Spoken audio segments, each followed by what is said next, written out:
আমাদের এতগুলো বন্ধুর মাঝখান থেকে একটা বন্ধু যে হঠাৎ করে হারিয়ে যাবে, হঠাৎ করে যে দুনিয়া ছেড়ে চলে যাবে, আমরা কেউ ভাবতেই পারি না। যদি সেদিন আমার বন্ধু ট্রেনের ছাদে উঠে ফ্রি ফায়ার গেমটা না খেলতো, তাহলে হয়তো বা তার মৃত্যুটা এইভাবে হইতো না। যদি সেদিন ফ্রি ফায়ার খেলতে গিয়ে দুইটা ছেলের সাথে পরিচয় না হতো, তাহলে হয়তো বা আমার বন্ধু এই দুনিয়া ছেড়ে চলে যাইতো না। কত মানুষই তো আছে যারা কিনা ট্রেনের টিকিট না পেলে তারা ট্রেনের ছাদের উপরে উঠে বাড়িতে যায় বা বিভিন্ন জায়গায় যায়। কই, তাদের সাথে তো এরকম হয় না। আমার বন্ধুর সাথে কিসের জন্য এই কাহিনীটা হলো? আমার বন্ধুর কি দোষটা ছিল যে আমার বন্ধুকে এইভাবে মেরে ফেলতে হয়েছে? শুধুই কি ফ্রি ফায়ার গেম খেলে কাস্টমের মধ্যে হেরে যাওয়ার কারণে মেরে ফেললো, নাকি অন্য কোনো কারণ ছিল? হ্যাঁ গাইস, আজকে তোমাদেরকে ঠিক এমনই একটা ঘটনা তোমাদের সাথে শেয়ার করব। এই ঘটনাটা একদমই বাস্তব ভাই।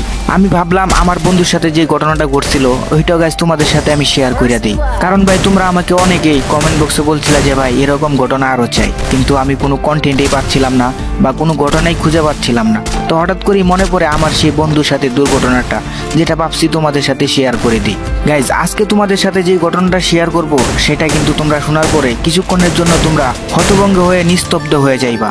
এই ঘটনাটা শোনার পরে তোমাদের বন্ধু বান্ধবের প্রতি আরো ভালোবাসা জেগে উঠবে। আর তোমরা এটাও বুঝতে পারবা এতগুলো বন্ধুর মাঝখান থেকে যদি একটা বন্ধু হারিয়ে যায় কতটুকু কষ্ট লাগে। তো চলো গাইস, মূল ঘটনায় আমরা চলে যাই। কিন্তু ভাই তার আগে তোমাদেরকে ছোট্ট একটা অনুরোধ করব, আজকের ভিডিওতে লাইক কিংবা কমেন্ট কিংবা সাবস্ক্রাইব আমি কিচ্ছু চাই না ভাই।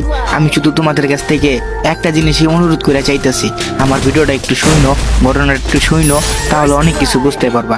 ভাই লাইক আর কমেন্ট দিয়ে কি হইব? একটা জিনিস যদি তোমাদের সাথে শেয়ার করিয়া তোমরা যদি শুনে ভালো মজা পাও বা ভালো লাগে, তাহলে ভাই আমারও অনেক ভালো লাগবে। আর এই ঘটনাটা একদমই সত্য একটি ঘটনা, তোমাদের সাথে মিথ্যা কথা বানায়া বলার আমার